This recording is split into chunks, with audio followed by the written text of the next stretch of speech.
Nietzsche in particular predicted what was going to happen in the 20th century. I'm going to read you something that he wrote. I'm going to try to tell you today why the events in the 20th century happened. So the mass genocidal movements in particular, which were probably the defining characteristic of the 20th century. And then also what that has to do with individual psychology. My first degree was in political science, and I was interested in political science because I was interested fundamentally in the reason that human societies went to war. And when I was studying political science, which is quite a long time ago, the fundamental theory that underlie political scientists' explanations for conflict were economic. People fight over resources. And that never seemed reasonable to me because, first of all, obviously, many wars are fought for other reasons than resources. Two Central American countries, I think it was Guatemala and Honduras, if I remember correctly, went to war over a soccer game. So the outcome of the disputed outcome of a soccer game.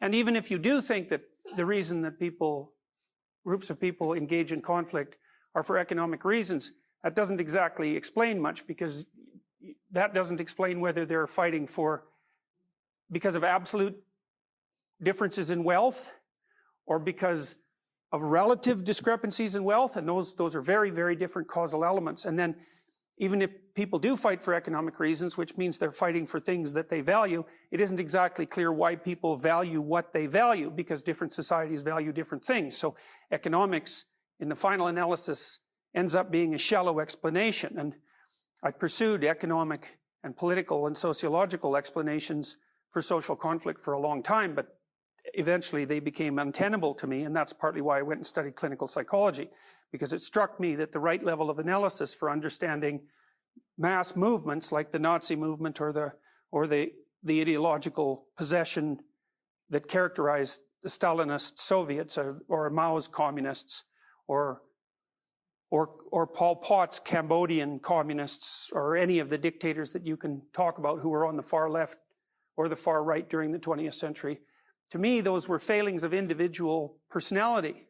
And the most astute writers that I've ever read who described what they assumed to be the causes of these terrible conflicts made the same point, which is why I'm having you read Viktor Frankl and Aleksandr Solzhenitsyn, because Solzhenitsyn is not generally regarded as a personality psychologist, but he, of all the people I've ever read, he's the one who lays out the connection between the existential failure of the individual and the mass catastrophes of society.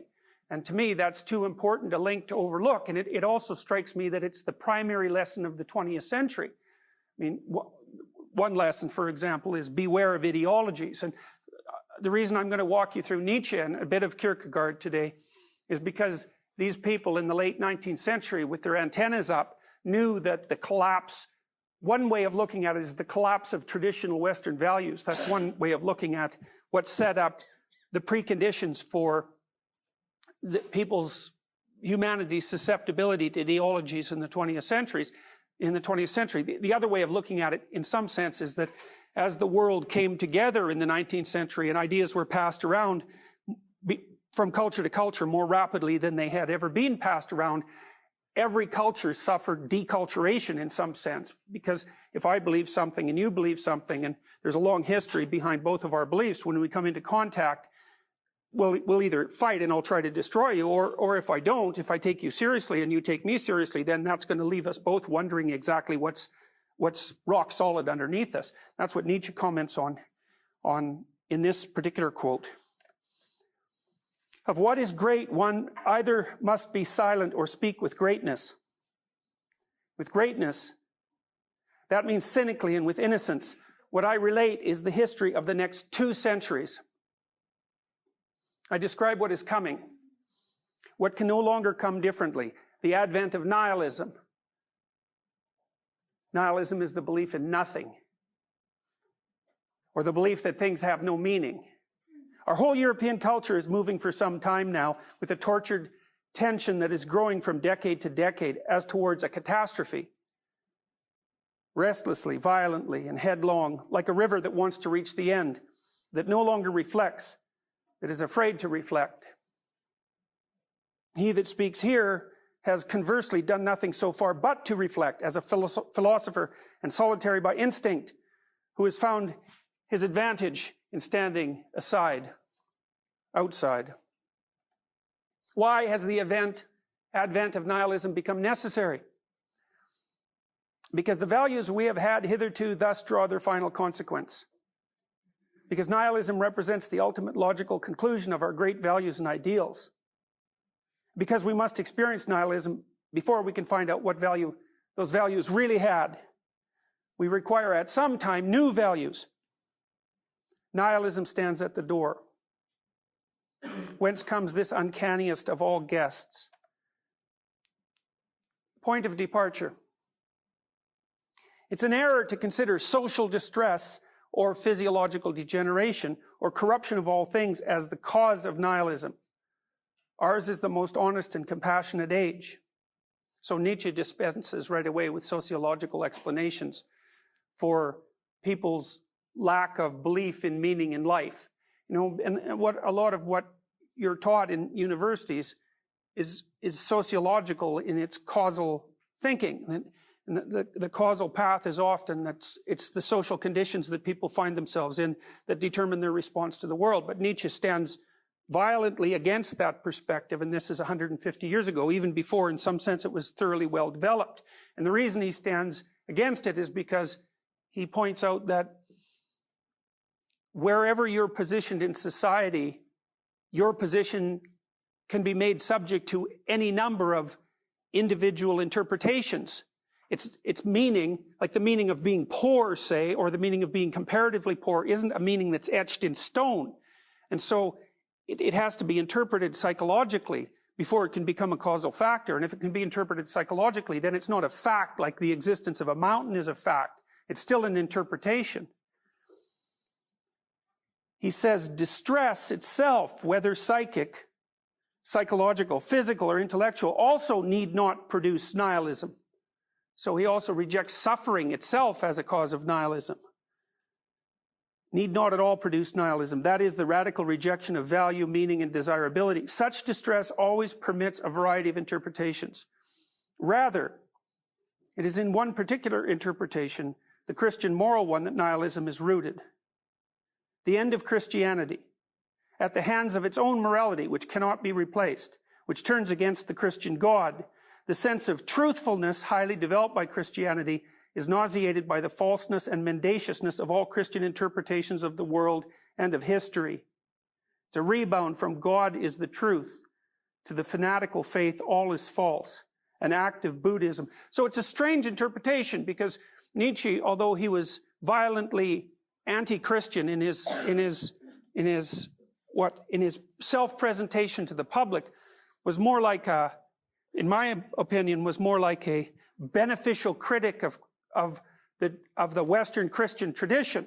And because the first thing he realized was that the domination of the West essentially by the Catholic Church for something like 1900 years was necessary in order for the European mind to become trained and focused. So his point was that unless you learn to place an interpretive scheme on the world and interpret that world in a coherent manner through that scheme, you don't have a trained mind. And for Nietzsche, in some sense, it didn't really matter what the interpretive scheme was. It was just that at some point you had to discipline yourself, and this would be something like a post-adolescent process. You had to discipline yourself by developing an adherence to some sort of coherent, deep, coherent view. And the consequence of that, at least in principle, could be that you could come to be the sort of person that would be respectful of the truth, and also someone who regarded truth as a moral virtue, as a higher order moral virtue. But then Nietzsche's point was that Christianity developed that sense in Europe to such a degree that the spirit of truth-seeking went after the axioms of Christianity and demolished them. That was his view of what happened during the Enlightenment as a consequence of the interaction between science and religion. So Nietzsche's view was that the modern mind, we'll say, because we're speaking 150 years later, the modern mind had been trained rigorously to interpret things through a coherent structure. And then once that training had occurred, then it could use any number of coherent structures, and then it could also use its ability to form a relationship with the truth, to criticize the very thing that gave rise to that mind. And that's Nietzsche's diagnosis of the 20th century individual. The pursuit of truth itself had undermined the structure that gave birth to the pursuit of truth. And that left people wide open. It left them wide open, on the one hand, to nihilism. And nihilism is the belief that nothing has meaning. Nothing has any final meaning. And the best way of expressing nihilism is, what the hell difference is it going to make in 1,000 years what we do today? Or in 100 years, for that matter. And it's a rational reduction of all of the experiences of life to rational insignificance. Nothing has any final meaning. And so the question, of course, that emerges from that is, well, why do anything?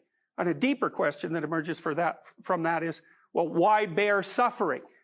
But that's not the only problem from an existential point of view, because the existentialists, and Nietzsche as well, also believed that nihilism was actually unbearable. Because people suffer, they have to have a framework of meaning in which to place the suffering, because otherwise it undermines their ability to live, and people can't move forward in that condition. And so another one of Nietzsche's prognostications was that nihilism would produce its counterpart, which was totalitarianism, and people would leap from their immersion, say, in evolutionarily emergent systems of faith, and jump headlong into rational utopian constructions of reality, because people can't do without an interpretive framework. So it wasn't as if the consequence of moving beyond religion was going to be a step into enlightenment, which is what materialist rationalists always presume. They presume if you could just shed the superstitious claptrap that's associated with your religious heritage, you'd instantly be enlightened. But Nietzsche's point was that is not what's likely to happen. What's likely to happen is two things. People will either give up on life completely and become cynical, prematurely cynical, which is certainly a disease of young people. And maybe it's always been a disease of young people, but it's certainly been a disease of young people since, say, the end of World War II. So they become nihilistic and not believe that anything has any meaning, and that undermines their ability to strive, or they'd fall prey to some sort of rigid ideology. And Nietzsche also understood that if people fell prey to a rigid ideology, or several rigid ideologies, that the only plausible outcome of that would be like exceptionally intense warfare. And of course, that's exactly what happened in the 20th century.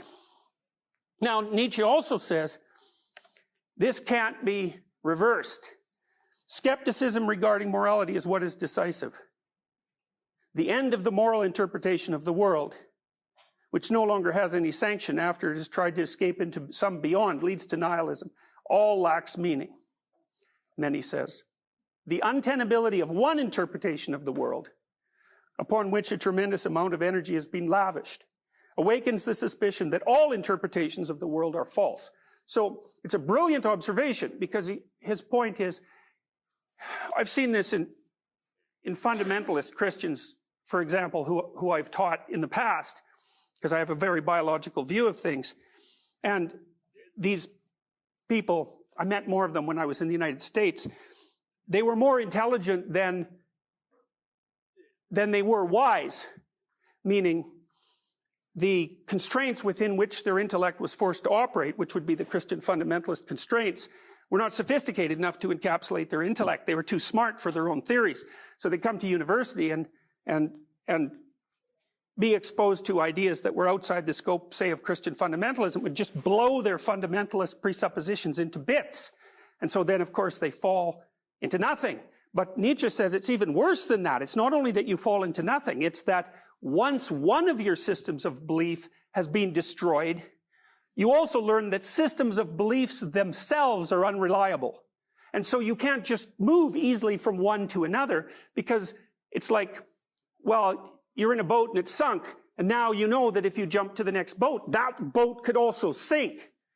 So it's not only that your boat has sunk, it's now you know that all boats can sink. And so that's part of the position of the modern person, as far as Nietzsche was concerned, is that every one of us knows at least in principle, that all the boats that we want to jump into could potentially sink. And so Nietzsche saw nihilism as the inevitable consequence, the inevitable rational consequence of that realization. Now, I told you guys before, Nietzsche was a very, very influential person. He influenced Heidegger, and Heidegger influenced Binswanger and Boss. But Nietzsche also influenced Jung as much as Freud did. And Jung spent his whole career trying to solve the question that Nietzsche posed. One of the questions was, because we must experience nihilism before we can find out what value these values really had.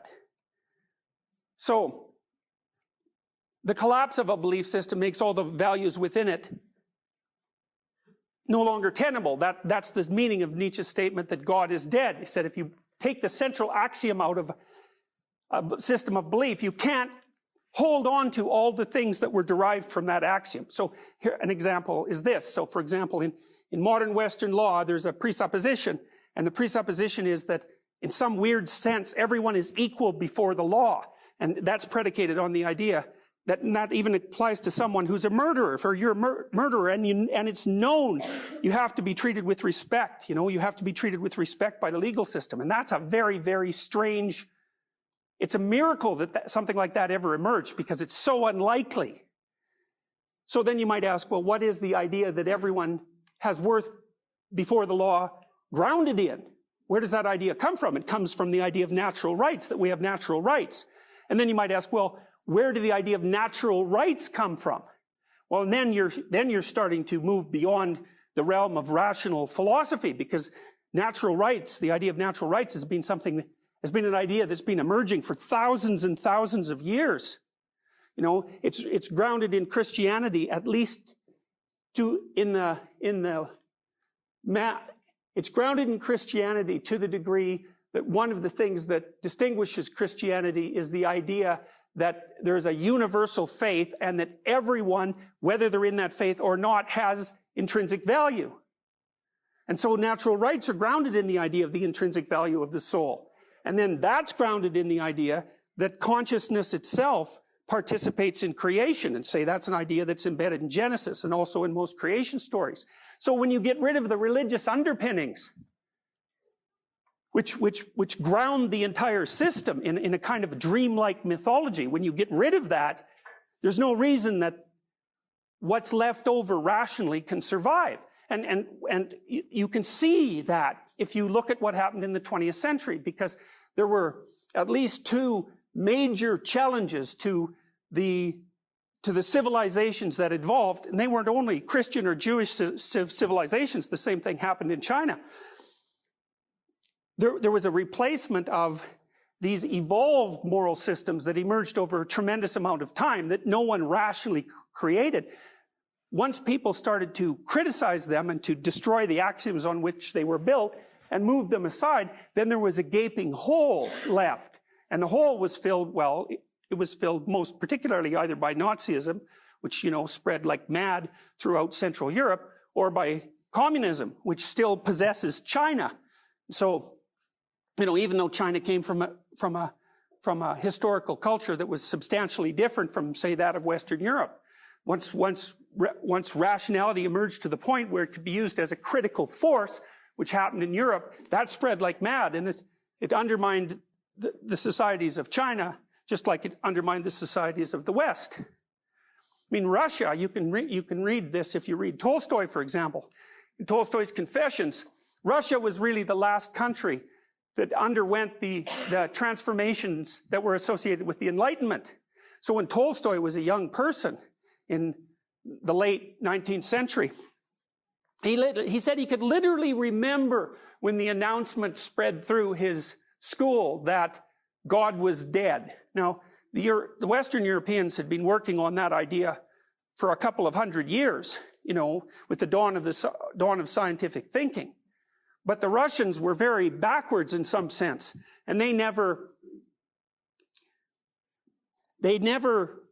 were never affected by the conflict between rationality and religion until it happened all at once. And it happened all at once at the end of the 19th century. And the consequence of that, it's complicated, but the consequence of that was that the monarchy exploded, And then the consequence of that was that the Russians were left with nothing. And the consequence of that was the Bolshevik Revolution. And then that was what started the entire Soviet nightmare. You see very frequently that when a society loses its grounding, say in its historical truths, that it turns to something as an alternative. You see the same thing happened in Quebec, because Quebec didn't undergo the modern transformation until the late 1950s. It was probably the last European society to go through the Enlightenment Revolution, because the Catholic Church was an incredibly dominant force in Catholic Quebec until the late 1950s. And the average family size during that time must have been in the neighborhood of 10 children. And then all of a sudden, in the late 1950s, the Quebecers just lost their Catholicism. It was just gone. And now, for example, the Quebecois have the lowest marriage rate in the Western world, and one of the lowest reproduction rates as well. And there was a Gallup poll that was conducted. I heard about this must be 10 years ago now. I don't know if this information has ever been made public, but there was a Gallup poll that indicated that if you were a Catholic who had lost your faith, so you left the church, you were 10 times more likely to be a separatist. So you can see the consequence of it is that if one belief system disappears, well, nihilism is one possibility. But another possibility is that you just adopt the next thing that's close that gives you structure. And nationalism, of course, is one of those things. So Nietzsche diagnosed the disease fundamentally. And then the psychoanalysts, like Jung in particular, they were trying to see, Nietzsche believed that if God died, because God died, people were going to have to take on the responsibility that was once God's, so to speak, as a personal problem. So, in Thus Spake Zarathustra, Nietzsche said, God is dead and we have killed him and we'll never find enough water to wash away the blood. But he also said, in order for people to withstand that catastrophe, they would have to become gods themselves, essentially. And, well, you can see how that might go wrong if you think about people like Stalin and Hitler. But the psychoanalysts also, like the psychoanalysts, especially Jung, and then Heidegger for his part, took that idea seriously. And Jung was trying to figure out, well, if we lose our historically conditioned values, we no longer believe in them. And if nihilism is the outcome on one hand and totalitarianism is the outcome on the other hand, what's left? And the Jungian idea was, well, the revelation of the self is that the individual could, not as a rational mind, but the individual as a totality, it's something that Rogers also believed, the individual as a totality would be capable of bringing forth genuine values as a consequence of self-exploration and honesty, something like that. And that's associated with the existential idea of individual responsibility. So one of the upshots of the Jungian theory is that to the degree you don't bear the responsibility for your own actions, to the degree that you avoid responsibility or shunt them off onto, say, totalitarian or ideological systems, so when you avoid responsibility for your own thought, because if you're the follower of an ideological system, you have avoided the responsibility of thinking for yourself. And the consequence of that was continual catastrophe as those pathological rational systems unfolded themselves. Solzhenitsyn wrote the Gulag Archipelago, published it in the early 1970s. And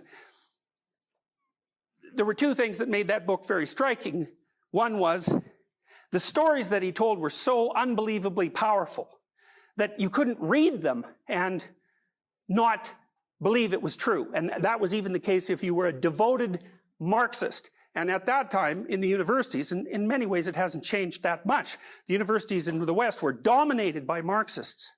And to some degree that was ethically inexcusable, because people had known since the 1950s, especially since George Orwell wrote, people had known since the 1950s that the Stalinist state was murderous beyond belief. So Stalin, for example, killed 6 million Ukrainians in the 1930s. He starved them to death. Because all of the farmers had been collectivized at that point. And what that meant was all the good farmers had been killed, and all the resentful farmers had been given the land, and then they collectivized the farms, and then Stalin took all the food to feed the cities. or to starve the Ukrainians, depending on how you look at it. And the edicts were so harsh that if you were Ukrainian and you had a family and they were starving and you went into a field after it had been harvested and you picked out individual grains from the dirt to gather in a bowl to feed your family, if you got caught, then they would shoot you. Solzhenitsyn observed this, and he was very interested in how this system developed. And his conclusion after decades of thinking was that the reason the Russian system was able to maintain itself fundamentally was because individuals were willing to give up the responsibility of their own relationship to the truth, to the state, and constantly lie to themselves about everything. And that if the individuals that composed the state had refused to accept things that they knew full well to be untrue, that the state wouldn't have been able to survive. And, you know, Solzhenitsyn's case is very strong because in some sense, he was the first person who told the truth about the Gulag Archipelago, which was this chain of prison camps that the Soviets had erected on which their economy was essentially based. He was the first person who really told the truth about that. And he hit the foundations of Marxist theory so hard that, well, partly it collapsed and partly it went underground into movements like postmodernism. So his proposition, it's a Dostoevskian proposition actually, that one person who stopped lying could overturn a tyranny. It's a hard thing to believe, but there's been multiple examples of that sort of thing in the 20th century. It happened with Gandhi. It happened with Václav Havel in Czechoslovakia. It happened with Nelson Mandela. It happened with Solzhenitsyn. You know, so those are pretty powerful examples of the power of a single individual who refuses to accept the conventional lie. Dostoevsky was writing about the same time as Nietzsche, and Dostoevsky is a very interesting person. He was an Orthodox Christian, although he's a very intelligent man. And Dostoevsky and Nietzsche are twins in some sense. So what Nietzsche wrote in philosophy, Dostoevsky wrote in literature.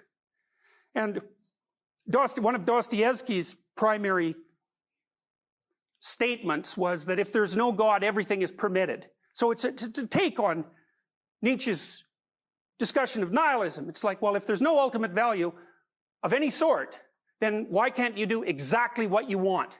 And that's a theme he explores to great purpose in Crime and Punishment. Dostoevsky's conclusion was that the reason you can't do anything you want is because you actually come equipped with an inherent set of values that are real, and that if you violate them to too great a degree, you'll destroy your own structure, as well as damaging the society that's around you. So Dostoevsky was a big believer, in some sense, like the Jungians and the Rogerians, that there are the locus of values within a human being, and that it's an actual thing. You can't disregard it without damage. Dostoevsky was also a very powerful critic of reason. And the reason for that was, it was reason in some sense that brought down the house of cards, so to speak, that constituted classical faiths. But the consequence of that rational destruction of values was the emergence of nihilism or totalitarianism. And the consequence of those two things is either the inability to live or the emergence of the murderous state. So Dostoevsky looked at that and thought, okay, well, perhaps our belief that reason itself is the proper guide to reality is wrong. And so this is one of the things he wrote in Notes from Underground when he was exploring this idea. Notes from Underground, by the way, it's a very short book, and it's very much worth reading. It's Dostoevsky wrote 5 books that are incalculably great. And what happened to Dostoevsky, I don't remember if I told you this or not, but he was a student radical, and he was arrested by the Tsar's men because of a riot or a protest that him and his compatriots had come up with. He was sort of a bit player in it, but they put him in prison when he was a young man. And then he was in prison for quite a while, and then one day they took him out into the courtyard and they shot him at dawn. You know, they had the soldiers line up and put him by a post and shot him, but they used blanks. But he didn't know that. And it scared him so bad he had epileptic seizure. And then he had epileptic seizures for the rest of his life.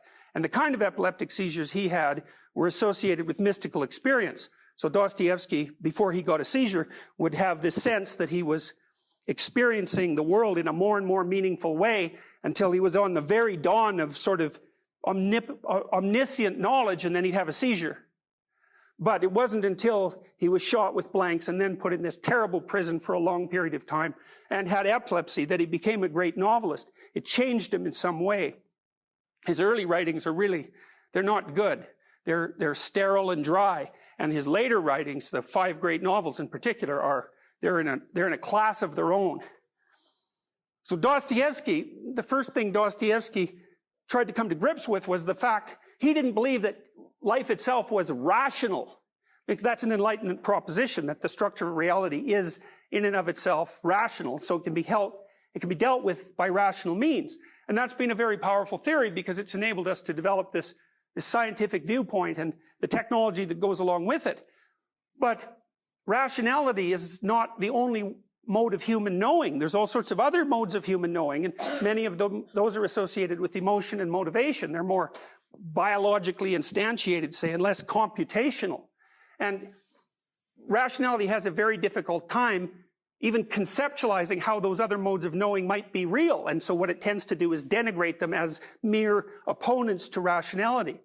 But the Dostoevskian perspective, and this is also something that Rogers followed up on, and Jung, was that life itself is so irrational, or experience itself is so irrational, given its suffering and its absurdity, that a merely rationally formulated representation of life is insufficient. It can't manage the job. And what rationality will therefore do is cut away everything from life, cut away everything from its definition of reality that it can't actually encapsulate. Dostoevsky said, "In short, one may say anything about the history of the world, anything that might enter the most disordered imagination. The only thing one can't say is that it's rational. The very word sticks in one's throat."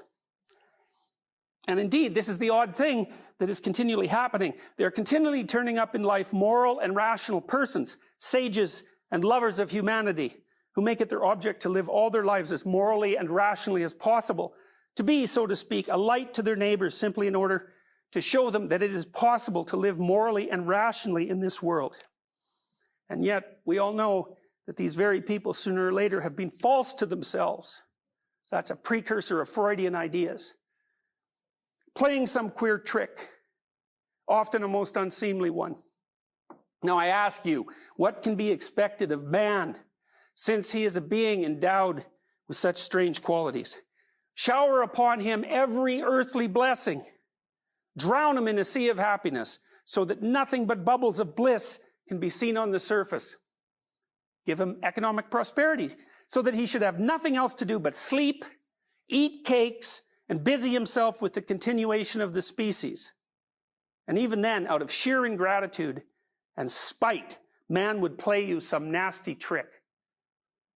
He would even risk his cakes, and would deliberately desire the most fatal rubbish, the most uneconomical absurdity, simply to introduce into all this positive good sense his fatal fantastic element.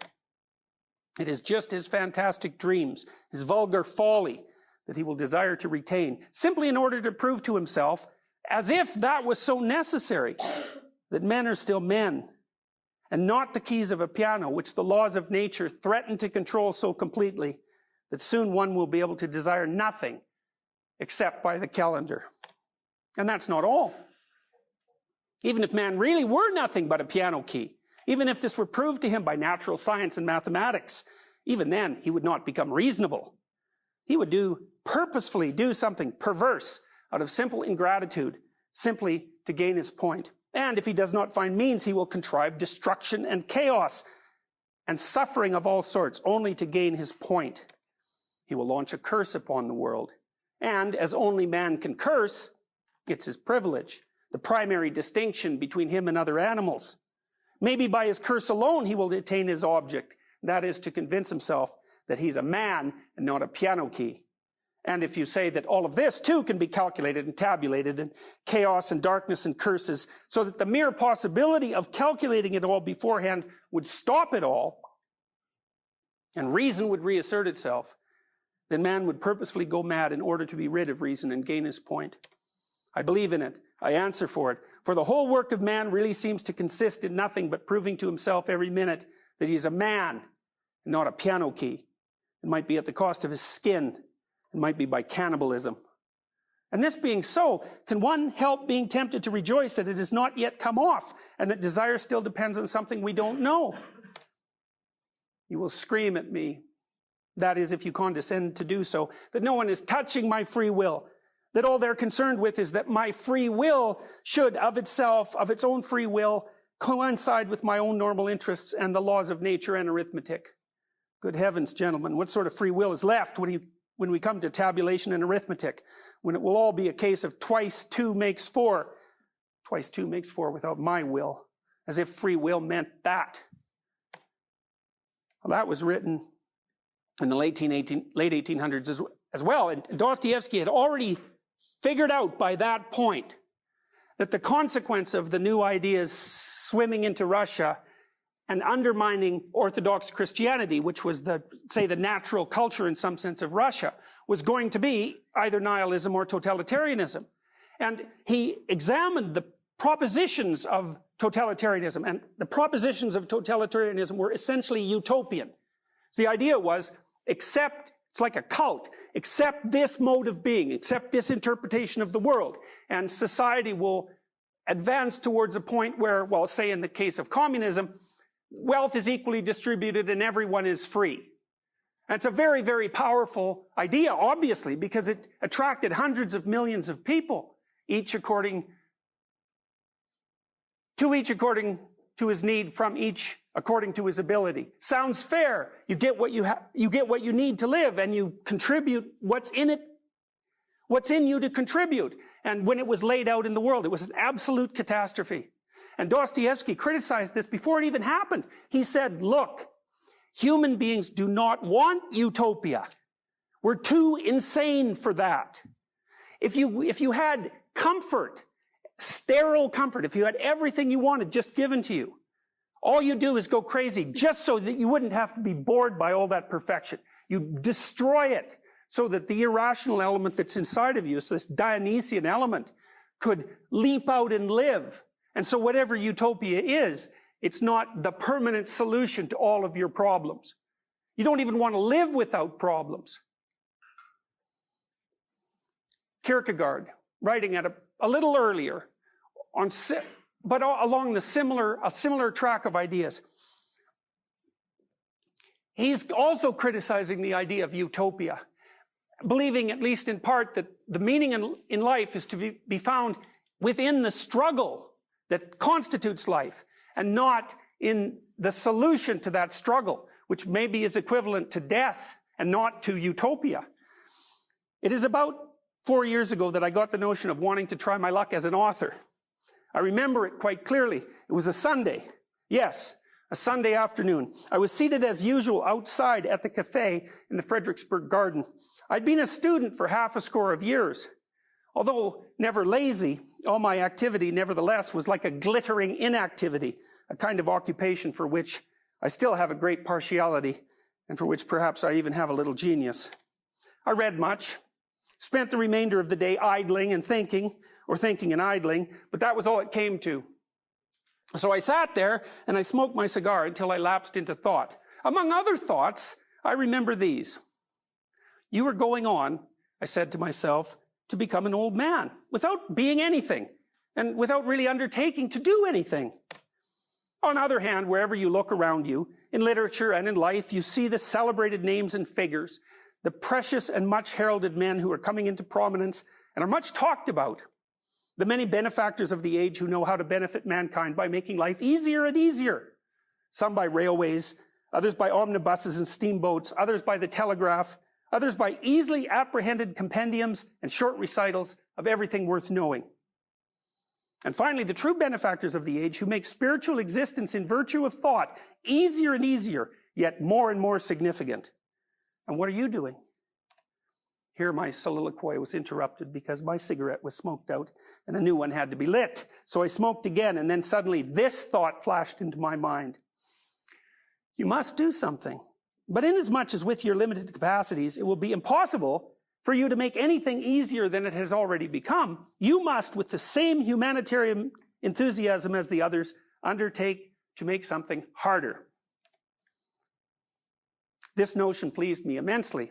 And at the same time, it flattered me to think that I, like the rest of them, would be loved and esteemed by the whole community.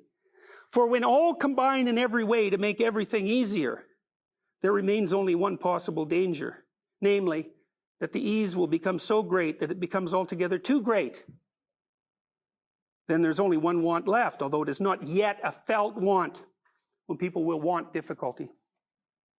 Out of love for mankind and out of despair at my embarrassing situation, seeing that I had accomplished nothing and was unable to make anything easier than it had already been made, and moved by a genuine interest in those who make everything easy, I conceived it as my task to create difficulties everywhere. Kierkegaard is often regarded as an existentialist.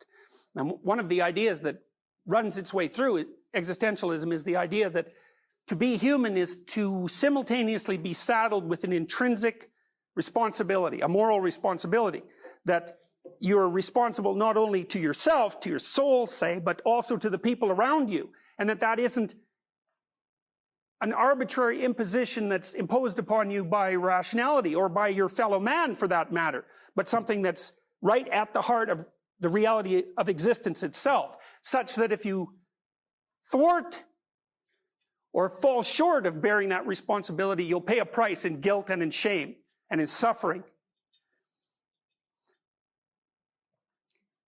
Binswanger and Boss, working off Heidegger's lead, said that guilt and fear are debts to possibility.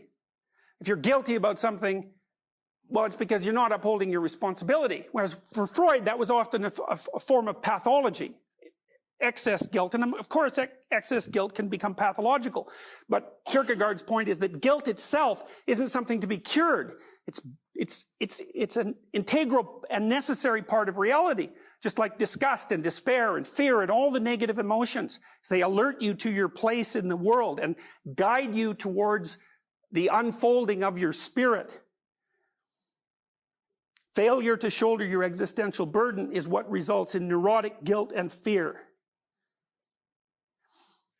Binswanger and Boss also believed that, like existential anxiety, and that's the feeling of nothingness, is fear of loss of world.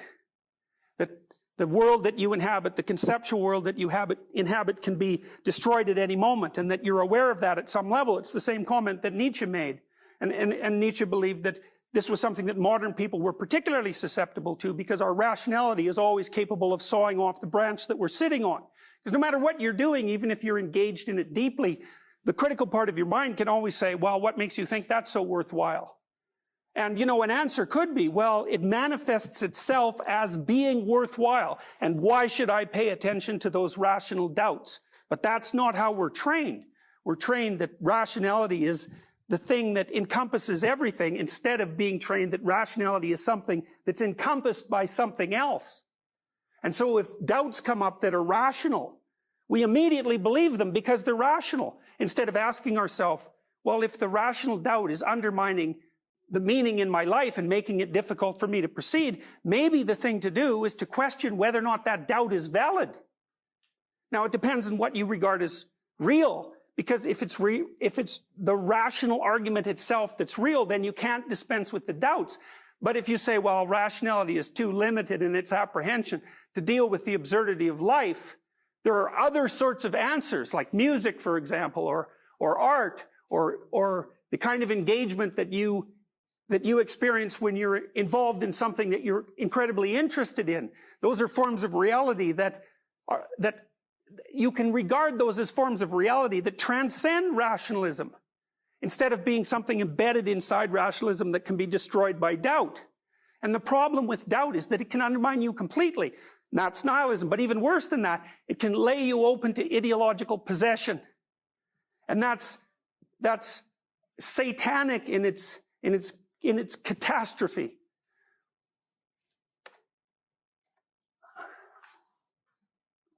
Well, I'll talk to you a little bit now about the concentration camp. Concentration camps were established.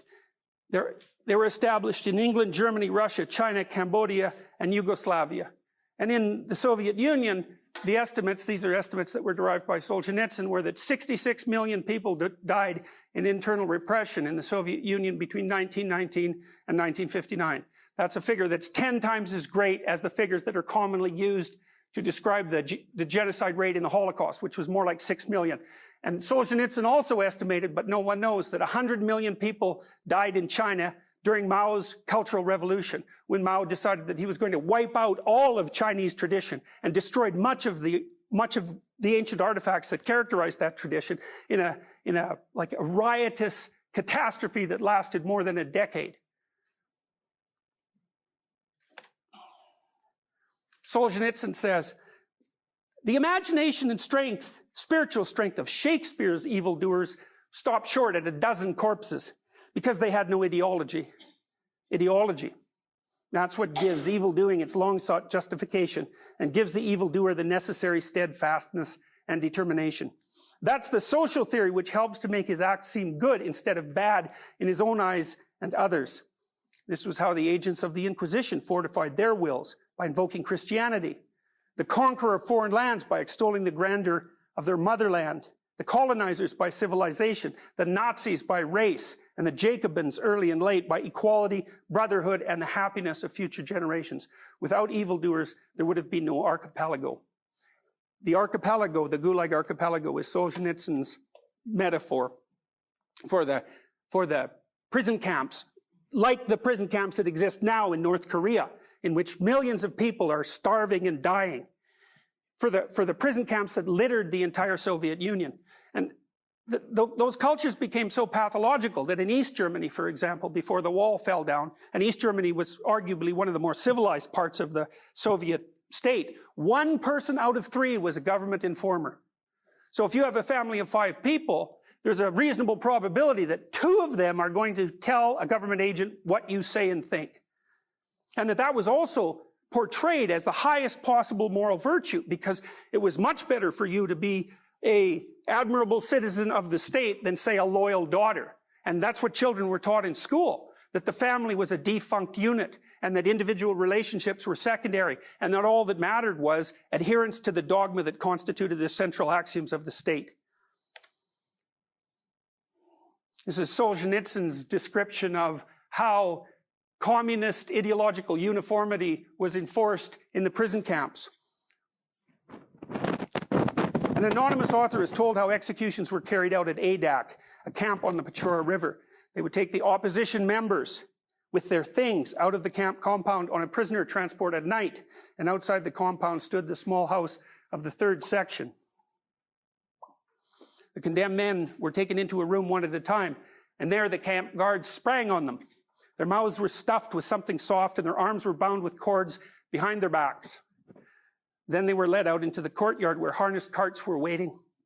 The bound prisoners were piled on the carts, from 5 to 7 at a time, and driven off to the Gorka, the camp cemetery. On arrival, they were tipped into big pits that had already been prepared and buried alive. Not out of brutality. No. It had been ascertained that when dragging and lifting them, it was much easier to cope with living people than with corpses. The work went on for many nights at Adak, and that is how the moral political unity of our party was achieved. If you have a rigid belief system, and that's what an ideology is, because its axioms are such that it encompasses all of reality, and then there are details left outside that don't seem to fit into that reality, well, then you ignore them. But what if they're embodied? What if there are people who are objecting to the way you think? Well, the equivalent to repressing evidence that runs contrary to your theory is the murder of people who object to what you say. And those two things are linked much tighter than you would think. You know, you might think, well, I would never do something like the communists did in the evangelization of my beliefs. But the truth of the matter is that in general, people will do such things if they're granted the opportunity and provided with the proper apparatus.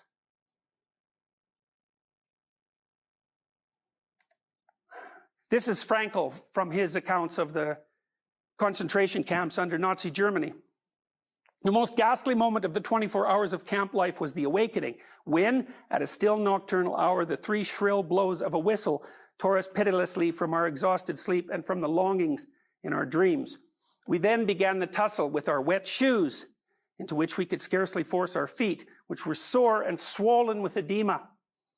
And then there were the usual moans and groans about petty troubles, such as the snapping of wires which replaced shoelaces. One morning I heard someone whom I knew to be brave and dignified cry like a child, because he finally had to go out to the snowy marching fields in his bare feet, as his shoes were too shrunken for him to wear. In those ghastly moments, I found a little bit of comfort, a small piece of bread, which I drew out of my pocket and munched with absorbed delight. Solzhenitsyn.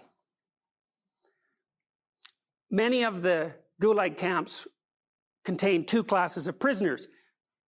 Rapists, murderers, and thieves were very well organized in Russia and the Soviet Union, and political prisoners. And because the Soviets believed that the reason that people were thieves, murderers, and rapists was because of the appalling sociological conditions that they grew up into, they believed they were socially friendly elements who could still be redeemed.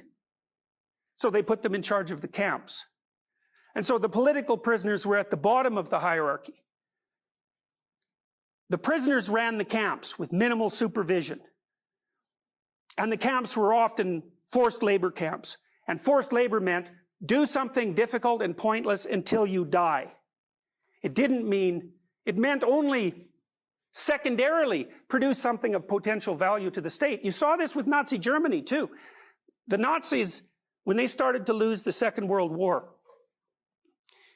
they could have stopped their Holocaust machinations and used the people they had imprisoned to build implements to further the war effort, which they did to some degree. So they could have used them as slaves. So this would be the logic.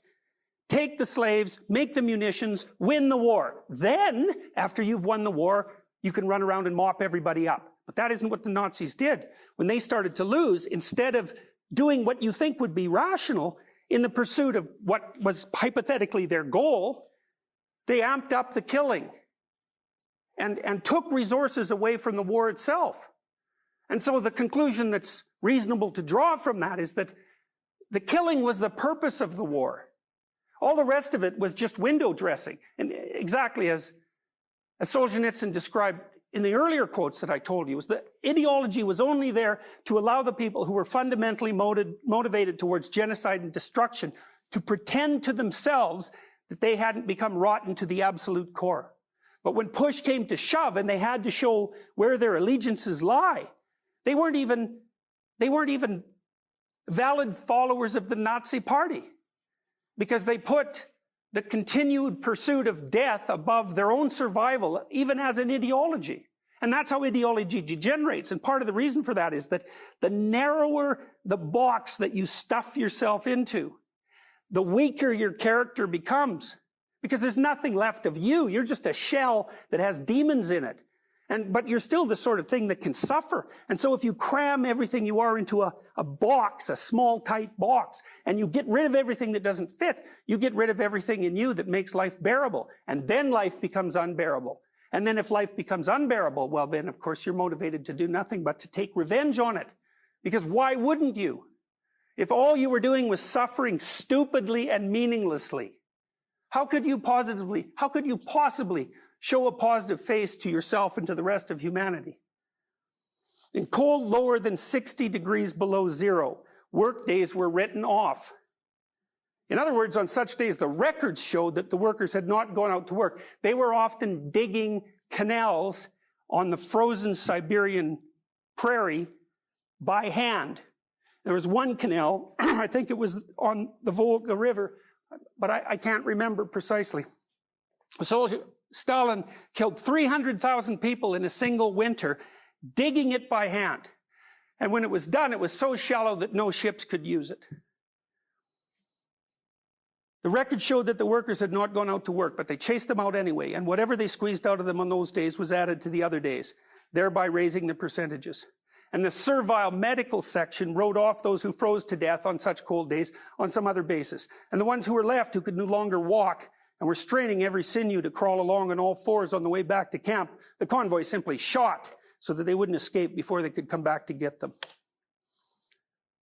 This is from William Blake. O rose, thou art sick, the invisible worm that flies in the night, in the howling storm, hath found out thy bed of crimson joy, and his dark secret love does thy life destroy.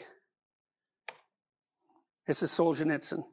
Fire, fire. The branches crackle and the night wind of late autumn blows the flame of the bonfire back and forth. The compound is dark.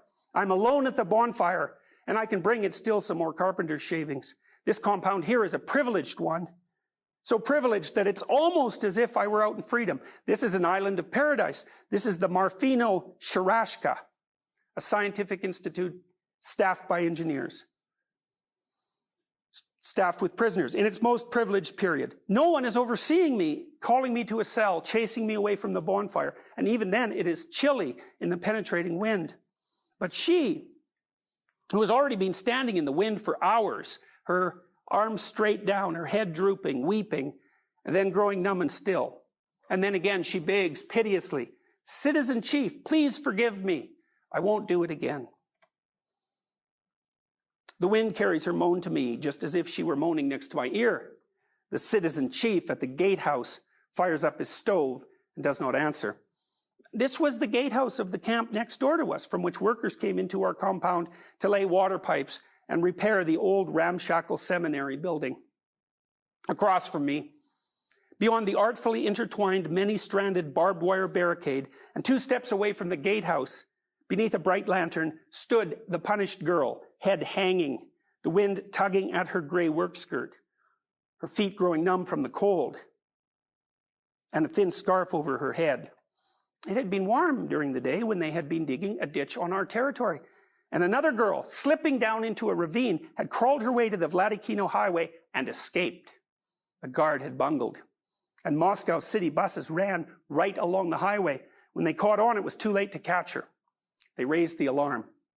A mean, dark major arrived and shouted that if they failed to catch the girl, the entire camp would be deprived of visits and parcels for a whole month because of her escape. And the women brigadiers went into a rage, and they were all shouting, one of them in particular, who kept viciously rolling her eyes. "Oh, I hope they catch her, the bitch. I hope they take scissors and clip, clip, take off all her hair in front of the lineup." This wasn't something she had thought up herself. This is the way they punished women in the Gulag. But the girl who was now standing outside the gatehouse in the cold had sighed and said instead, "At least she can have a good time out in freedom for all of us." The jailer overheard what she said, and now she was being punished. Everyone else had been taken off to the camp, but she had been set outside there to stand at attention in front of the gatehouse. This had been at 6 p.m., and it was now 11 p.m. She tried to shift from one foot to another, but the guard struck out his head and shouted, "Stand at attention, whore, or it will be worse for you." And now she was not moving, only weeping. "Forgive me, citizen chief. Let me into the camp. I won't do it anymore." But even in the camp, no one was about to say to her, "All right, idiot, come on in." The reason they were keeping her out there so long was that the next day was Sunday, and she would not be needed for work. Such a straw blonde, naive, uneducated slip of a girl. She had been imprisoned for some spool of thread. What a dangerous thought you expressed there, little sister. They want to teach you a lesson for the rest of your life. Fire, fire. We fought the war. We looked into the bonfires to see what kind of victory it would be. The wind wafted a glowing husk from the bonfire. To that flame in you, girl, I promise the whole wide world will read about you. From Milton. This is from Paradise Lost. Milton wrote Paradise Lost just before the rise of the nation states, and Milton also had the intuition that there was something wrong with rationality, and he identified rationality with the mythology of Satan. And in the mythology of Satan, Satan was represented as the highest angel in God's heavenly kingdom. So you can think about that as the highest psychological function, who had rebelled against God and was then cast into hell. And there's an idea that's being expressed by Milton. He was one of the foremost poetic geniuses of the English language, Milton and Shakespeare. And what Milton was trying to understand was, what is the nature of evil? And his representation gathered up the dreamlike theories of evil that had been collected around all of Western civilization for thousands of years. And his hypothesis was this: evil is the force that believes that its knowledge is complete and that it can do without the transcendent. And as soon as it makes that claim, it instantly exists in a place that's indistinguishable from hell. And it could get out merely by admitting its error, and it will never do that. For whence but from the author of all ill could spring so deep a malice, to confound the race of mankind in one root, and earth with hell to mingle and involve, done all to spite the great Creator. This is from Richard III, Shakespeare. I shall despair, there is no creature loves me, and if I die, no soul will pity me. Nay, wherefore should they, since that I myself find in myself no pity to myself. Solzhenitsyn describes the reactions and actions of Communist Party members who were devoured by the system, because that often happened. The prison system, the Gulag system, was very indiscriminating. You could land there for good reasons or bad, and the bad reasons were probably better, because the punishment was more severe if you were imprisoned for your innocence. And Communist Party members often got vacuumed up, and this was ontologically and existentially intolerable for them, because they committed their whole soul to the ideological dogma, and then its tyrannical aspect picked them up and destroyed them like they were worth nothing. To say that things were painful for them is to say almost nothing. They were incapable of assimilating such a blow, such a downfall, and from their own people too, from their own dear party. The typical arrest was, you're at home with your family, in your bed, and it's 3 o'clock in the morning. And the door's kicked down, and they take you out of your bed in whatever you happen to be wearing, and they tell you to say goodbye to your family and give you like 25 seconds to pack, and then you're gone, and no one sees you again. They take you to the prison, they take off all your clothes, they shave your head, they have you pick out some random clothes from a pile of clothes, hopefully they don't fit, and then you're tried, you confess, if you will, and you're off to the prison camp. To say that things were painful for them is to say almost nothing. They were incapable of assimilating such a blow, such a downfall. And from their own people too, from their own dear party, and from all appearances for nothing at all. After all, they had been guilty of nothing as far as the party was concerned, nothing at all.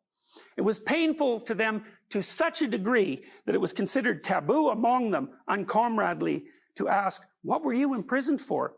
Ha! They were the only squeamish generation of prisoners. The rest of us, with our tongues hanging out, couldn't wait to tell the story to every chance newcomer we met, and to the whole cell, as if it were an anecdote. Here's the sort of people they were.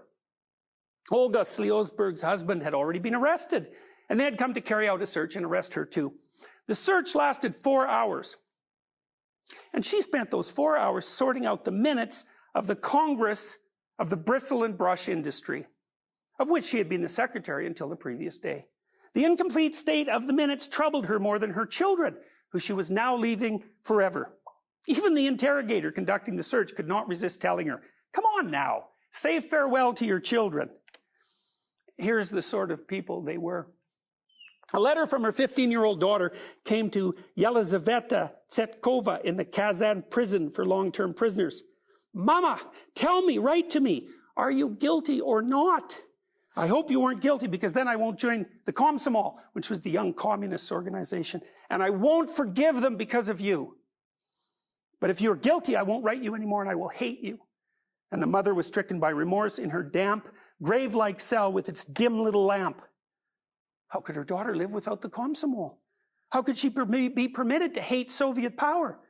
Better that she should hate me. And so she wrote, I am guilty. Enter the Komsomol.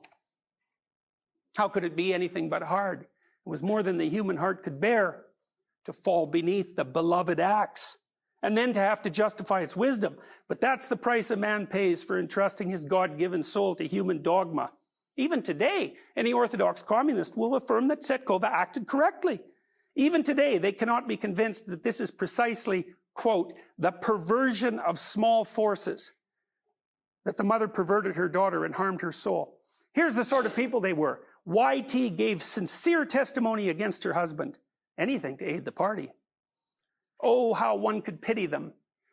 If they at least had come to comprehend their former wretchedness, this whole chapter could have been written quite differently if today at least they had forsaken their earlier views. But it happened the way Maria Danielin had dreamed it would. If I leave here someday, I am going to live as if nothing had taken place.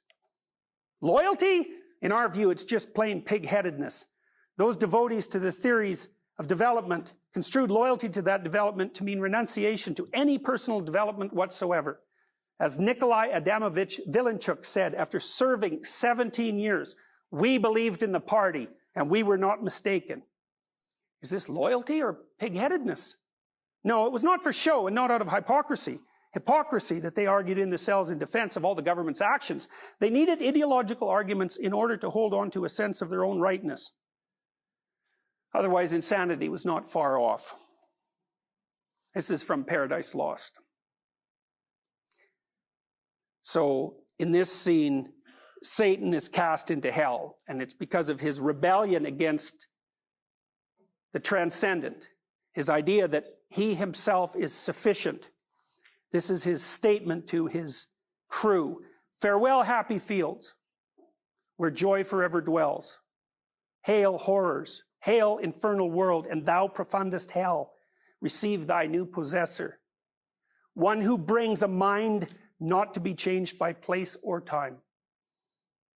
The mind is its own place, and in itself can make a heaven of hell, or hell of heaven. What matters where, if I be still the same, and what I should be, all but less than he whom thunder hath made greater? Here at least we shall be free. The Almighty hath not built here for his envy, will not drive us hence. Here we may reign secure, and in my choice. To reign is worth ambition, though in hell. Better to reign in hell than serve in heaven. The existentialists of the late 19th century attempted to diagnose the pathology of the human personality at a deeper level, I believe, than anyone else had ever attempted.